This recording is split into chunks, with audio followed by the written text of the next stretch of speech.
I wanted to share as we conclude that I received a journalism award, and uh, it's called the Serena Shim Award for Uncompromised Integrity in Journalism.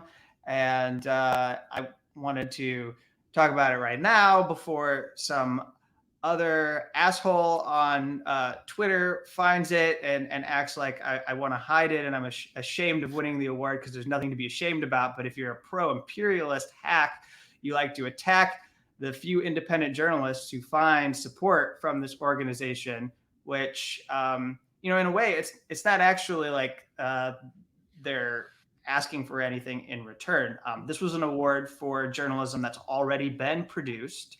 Yes. It's because of the reporting and coverage that I've done on WikiLeaks founder Julian Assange's case, and that's what I shared with them when I was nominated. Yeah, I know I talked with you about it, and you've received the award before. I have, yeah.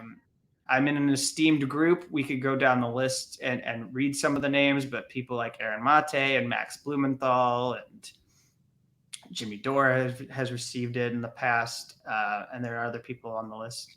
But yeah, I just wanted to do this and have you with me as I announced it because they like to attack us for like somehow this would compromise us. So, and I don't know a whole lot about this organization, but maybe you can tell people who. So I forget what the name. I actually forgot what the name of it is, but it would be it's the name. It's like a their acronym is so their acronym comes out to be AIPAC, but they're not the Israel lobby, obviously. What does it stand for again? It's like Americans for Peace or something. Yeah, it's an anti-war committee. It's an anti-war committee, I believe. Yeah, it's an anti-war group on the West Coast of a few older people, mostly who are super anti-war. They were anti-U.S. intervention in Syria. Sorry, you were going to say the name of it.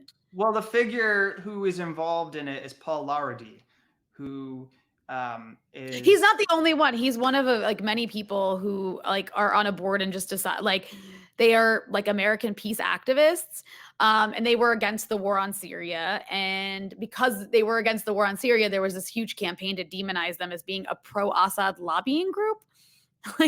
Which is absurd that you would call them a lobbying group. The award is named after Serena Shim, who was a journalist that was killed while covering the war in Syria while she was in Turkey. And she was, she was killed in really suspicious circumstances. And she, and so they named the award after her, a war correspondent who died in the line of duty, under very suspicious circumstances, who was uncovering some of the U.S. involvement and backing these supposedly moderate rebels. And for that reason, it's been demonized and attacked because you're not allowed to oppose the war on Syria, no matter how nuanced you are about it. Otherwise, you're an Assadist. And just the absurdity of calling it a pro-Assad lobbying group. They're not lobbying anyone. And even if they were, they don't have the capacity to lobby anyone effectively because there is a Syrian opposition lobby. It's one of the most powerful lobbies in the United States. It's up there. I mean, it's up there with AIPAC. You just don't hear as much about it. That's why anybody who says a word about Syria that challenges the mainstream narrative is immediately demonized and has their reputation assaulted and their livelihood attacked and their articles retracted if they happen to appear in any mainstream outlets, or, a bunch of corrections that aren't necessary added to their articles. So anyways, I think you are very deserving of this award. Your coverage of the persecution of Julian Assange has been crucial. You've been one of the only people, I can't think of anybody else who stuck to this story as closely and as meticulously as you have over the past several years since this all started. And so you deserve to have a journalism award. If you want to attack people for getting journalism awards, I would suggest attacking the journalists who are getting awards from weapon companies founded institutions that give out awards.